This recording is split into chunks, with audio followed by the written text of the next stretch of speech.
que desenvolvem em várias provas e argumentos a procura a comprovar a existência de Deus. Então, existem os ateus, no sentido amplo, que eles é a ausência de crença na existência de divindades, por isso o nome é ateu. O ateísmo ele é o oposto do teísmo, que em sua forma mais geral é a crença que existe ao menos uma divindade. Então, o teísmo crê que pelo menos existe uma divindade. O ateísmo significa que eles não creem em divindade nenhuma. E eles estão buscando provas de mostrar que Deus não existe. Isso é muito interessante. O ateu, ele tá, às vezes, ele se preocupa muito em provar a não existência de Deus. O teísmo, pelo menos, a diferença do teísmo para o ateísmo é que o teísmo acredita que pelo menos existe uma divindade. Em junho de 2014, a filosofia da religião de Anthony Frey, do ateísmo, do teísmo, melhor dizendo, do teísmo e ao deísmo, ele, Frey, aos 81 anos de idade, antes disso, ele era um ateu e ele defendia a não existência de Deus. Mas aos 81 anos de idade, em uma entrevista realizada em 2004 para a Associação Prestes, Frey afirma ter mudado de entendimento em relação à existência de Deus. Interessante que ele defendia a não existência de Deus, mas aos 81 anos, esse filósofo ateísta, ele numa entrevista, ele diz: eu mudei de opinião. Antes ele não cria em Deus, e agora ele crê na existência de Deus. Ele dá essa entrevista.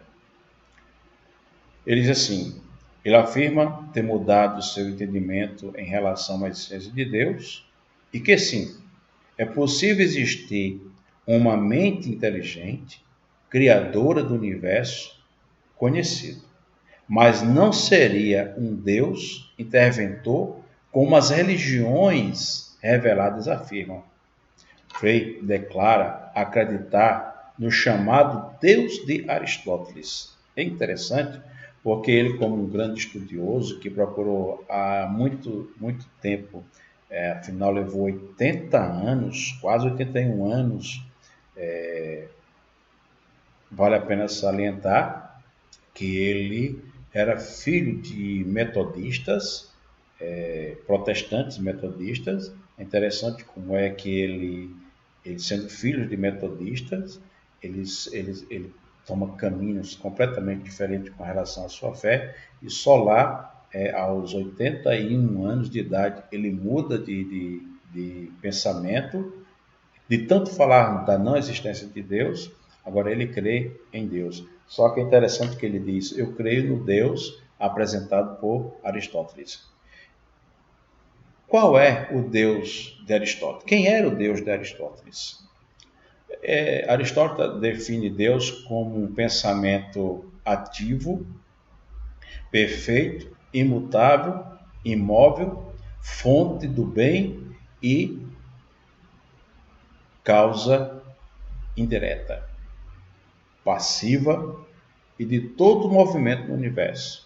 Então, esse era o pensamento que Aristóteles tinha, de uma substância primeira, imaterial, princípio da perfeição. Então, esse era o Deus que Aristóteles cria. E esse foi o Deus que o ateu, conhecido como Anthony Frey, ele passou a crer.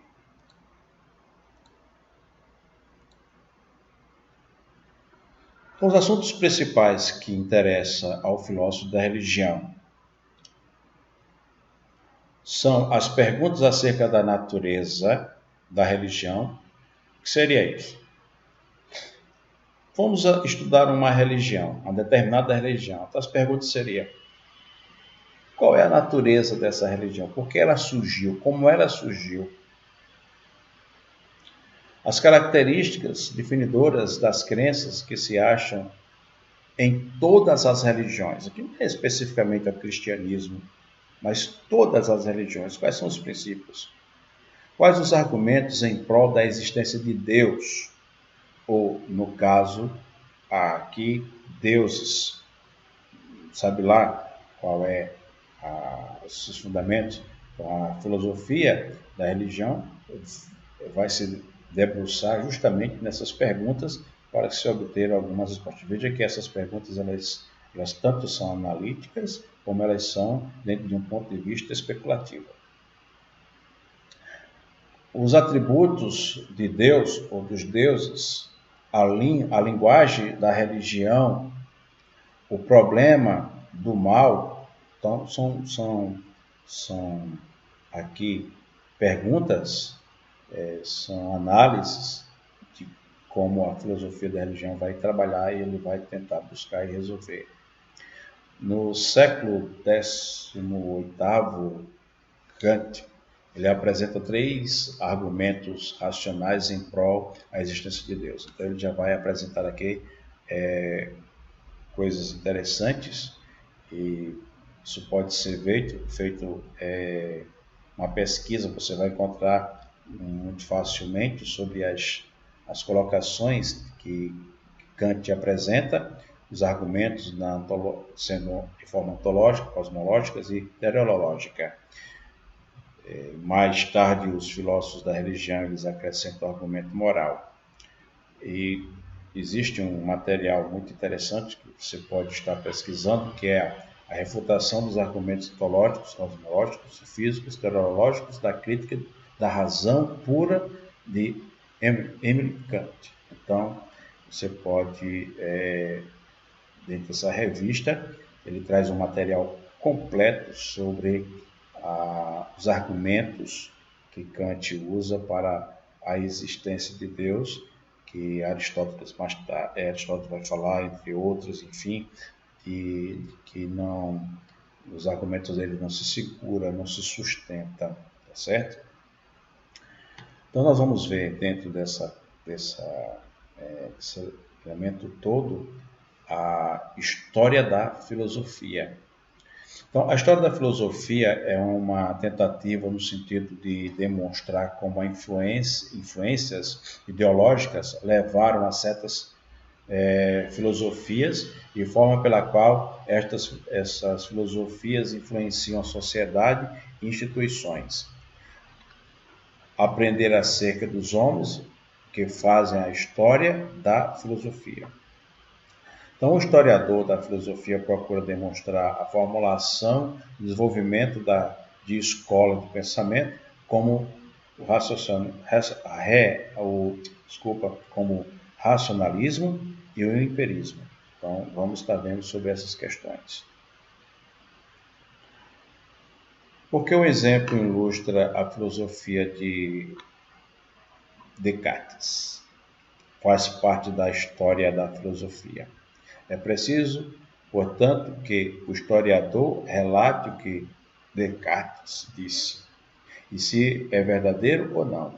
Então, o filósofo, historiador, ele vai verificar se o que o filósofo fala é verdadeiro ou não, ou de que maneira Descartes influenciou de forma racional e subsequente o que Kant, entre outros que mais tarde foram implementando e falando. Então, um discute a questão e outros filósofos, na verdade, eles vão acrescentando seus pontos de vista. Então, o que é fato? O que pode ser considerado é que o que ele está falando é verdadeiro ou não. Então, vai se julgar aquilo que está sendo ensinado, evidentemente. Outra forma de analisar é filosofia da história. Não é a história da filosofia, agora a filosofia da história. Então, segundo o livro Introdução à Filosofia, Norman Kleiser apresenta a filosofia da história é a reflexão da ciência histórica e inclui tanto elementos analíticos quanto especulativos. Existem muitas perguntas especulativas com as quais o filósofo da história se preocupa e busca respostas. Então, o filósofo da história deve, em primeiro lugar, distinguir o emprego de palavras como história e crônica, e em seguida deve voltar-se para os problemas do método histórico, que são uma questão parte e é central e também importante na história ou na filosofia da história. Então, perguntas especulativas, existem conceitos que unificam os dados dessa história. A história é linear ou é círculo, ela forma círculo. Existe realmente a história universal? Então, essas são as perguntas que a filosofia da história ela vai se debruçar para procurar, de uma forma, esclarecer e pontuar de forma de que o filósofo, o estudante, ele tenha um caminho, uma base e diz assim, não, eles estão corretos em afirmar isso por causa disso. Então, as perguntas feitas pela filosofia da história é pontuar essas questões de forma clara e que não possamos ter dúvida com relação a isso. Em oitavo lugar, a filosofia da ciência. Então, o filósofo da ciência está interessado em exame, em avaliação crítica de conceitos-chave científicos da metodologia científica. Como o próprio nome já diz, é a metodologia científica. Uma coisa aqui dentro da filosofia da ciência, as maiores perguntas dentro da filosofia da ciência são: como as teorias científicas devem ser construídas e avaliadas? Quais as justificativas e quais os critérios necessários para as teorias científicas? Então, já que é filosofia da ciência, essas perguntas elas são fundamentais para que se organize, para que se chegue a um denominador. Por isso, existe a filosofia da ciência que investiga essa questão. Agora, é interessante, de forma mais geral, Norman Classes, ele apresenta no seu livro, filosofia da. Por que filosofia da? Porque as filosofias da religião, as filosofias da história, as filosofias da ciência, nos ensinos acerca da pesquisa filosófica, é possível examinar criticamente os termos e métodos primários de qualquer disciplina da filosofia. Assim, há uma filosofia do direito, uma filosofia da matemática, da educação cristã, uma filosofia da pregação evangélica, da pregação católica, da pregação do budismo, da pregação até do ateísmo. Então, a filosofia dá todos aqueles pontos de vista que existe um argumento que aparece até lógico e que precisa ser analisado. Dentro do ponto de vista teológico cristão, por exemplo, nós temos divergências teológicas, por exemplo, existem correntes de pensadores dentro de uma linha teológica arminiana, que veio lá de Jacob Armínio, que crê que o homem perde a salvação. Não quero entrar no mérito da questão aqui, mas é possível examinar criticamente os termos e métodos primários de qualquer disciplina ou de qualquer questão que serão apresentadas. E aí vem os calvinistas, que são provenientes de Calvino, Não, o homem perde a salvação. Então, ambos estão usando bases bíblicas das Escrituras para apresentar os seus pensamentos. E quem está certo? E quem está errado? Por isso, a filosofia ela vai analisar e examinar de forma crítica se essas abordagens, se essas colocações, elas estão sendo fundamentadas em quê? Aí vai-se para as escrituras no original, fazer uma hermenêutica, saber se pode, como é que é feita esse análise dentro de uma precisão para se tirar uma conclusão. Por isso a importância da filosofia em si e, por que não, como nós estamos estudando, da filosofia da religião. Então, uma outra questão a ser abordada, a epistemologia, isso é interessante, por isso a filosofia está estudando isso, são mais das disciplinas, a investigação da origem da natureza do conhecimento é um dos campos principais da filosofia. Como conhecemos alguma coisa? Qual a justificativa para a alegação de que alguém sabe? A percepção sensorial nos dá informações fidedignas acerca de um mundo e de objetos físicos. Temos consciência direta do mundo físico. Nossas percepções dos objetos são idênticas a esses objetos. Então, a investigação de origem da natureza do conhecimento é um dos campos principais da filosofia a chegar a essa conclusão.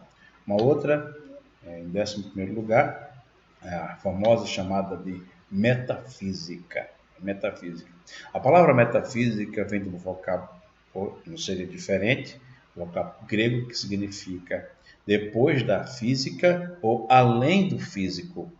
Daí, alguns filósofos diferem de que a metafísica é o estudo do ser ou da realidade.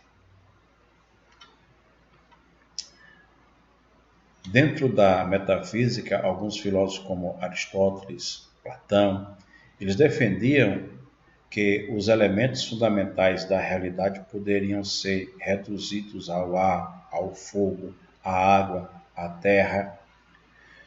Dentro da metafísica, alguns filósofos, Aristóteles e Platão, eles defendiam exatamente isso.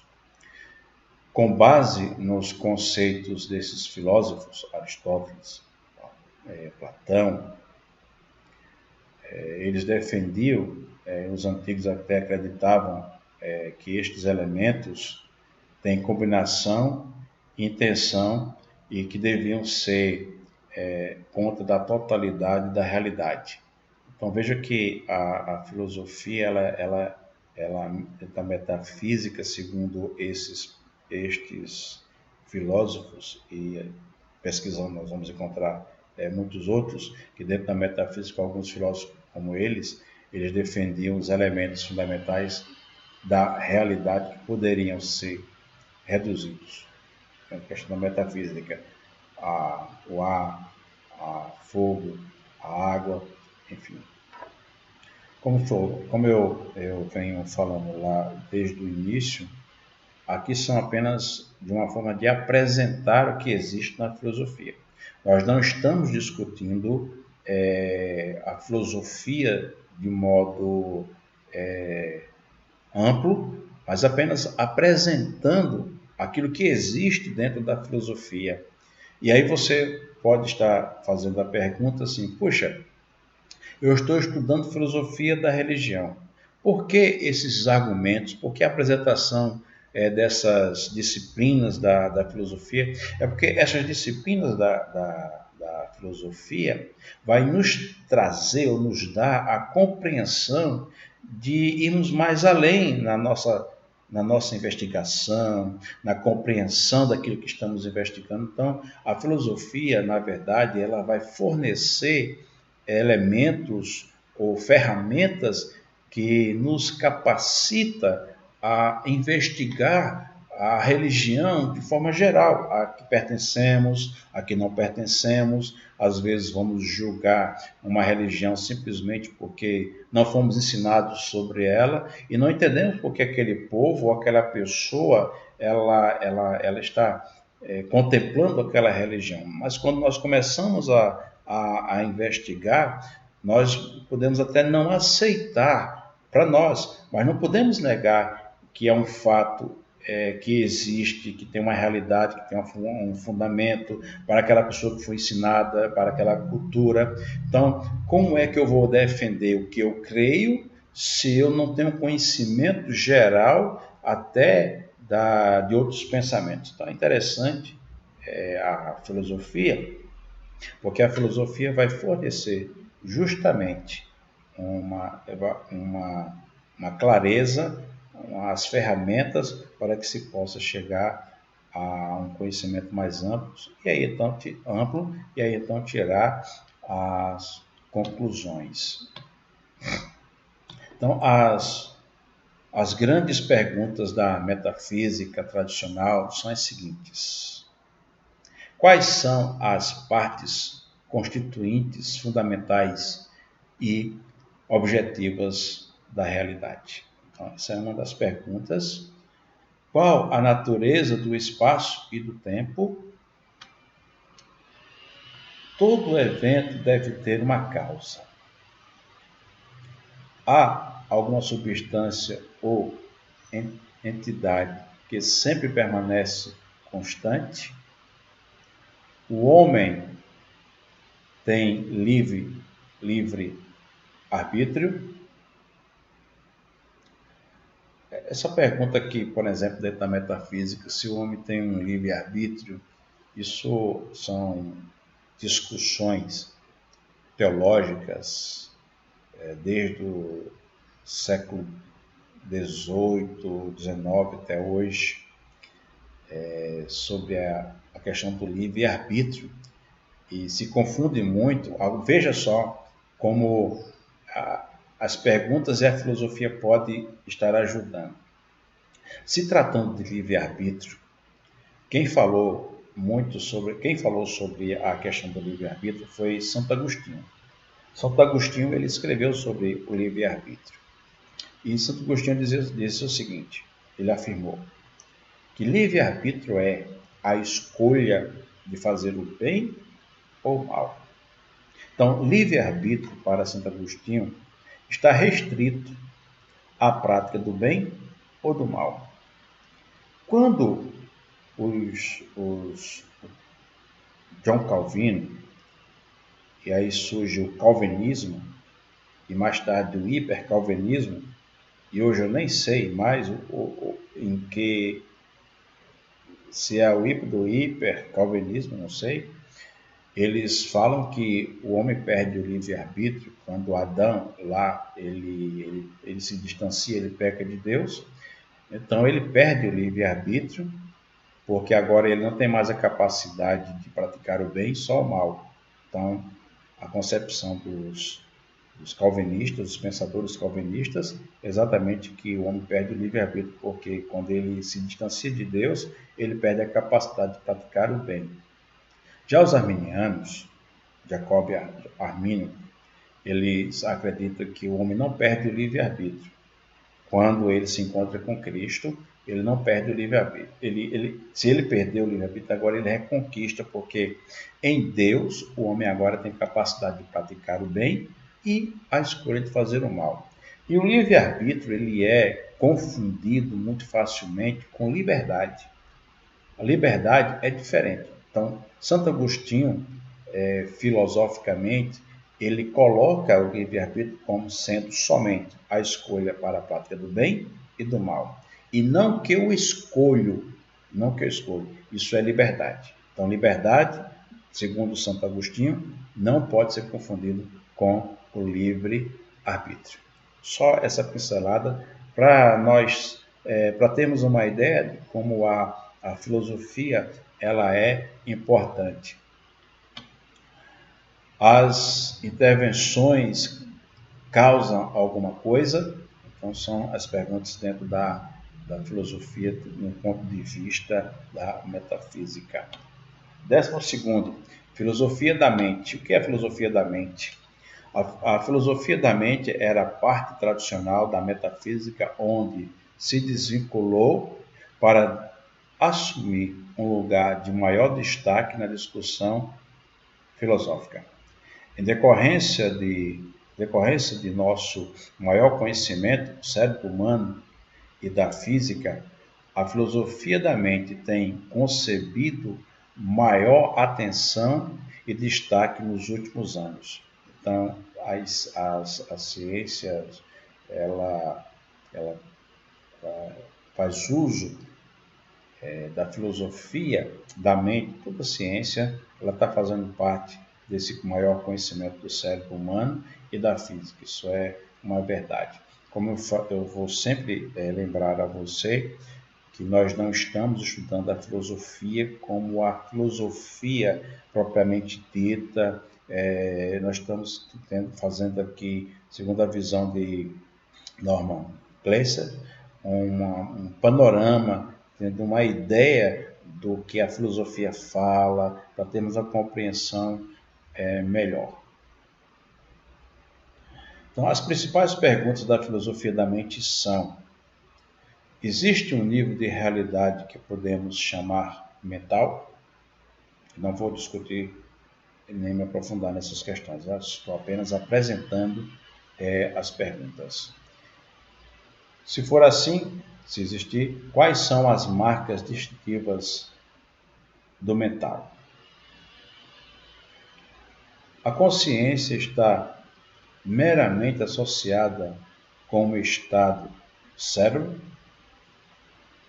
Qual o relacionamento entre a mente e o corpo?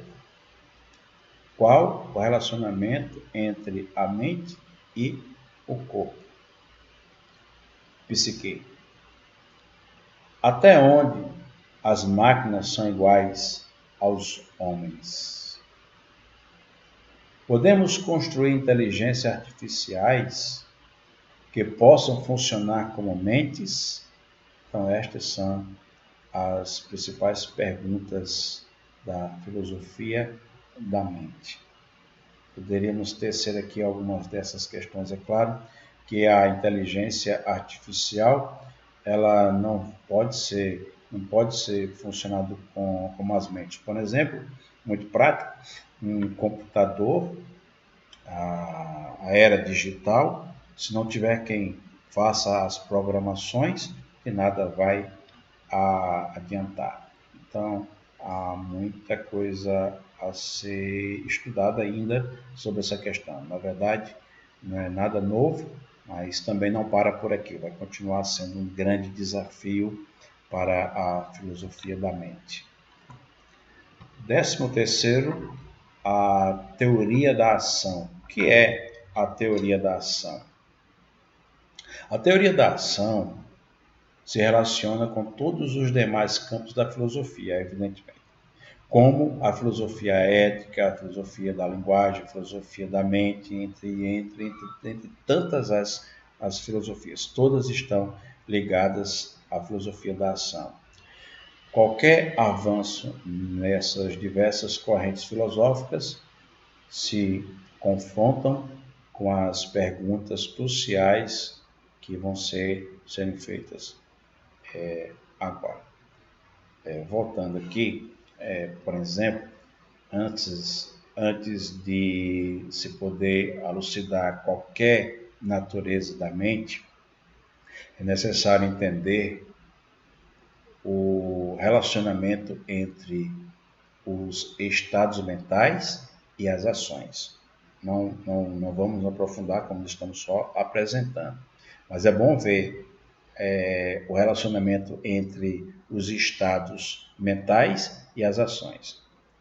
Por exemplo, bem como a distinção entre os diversos tipos de fala e seus múltiplos relacionamentos que são de valor considerável da investigação da linguagem, da mesma forma que as questões de responsabilidade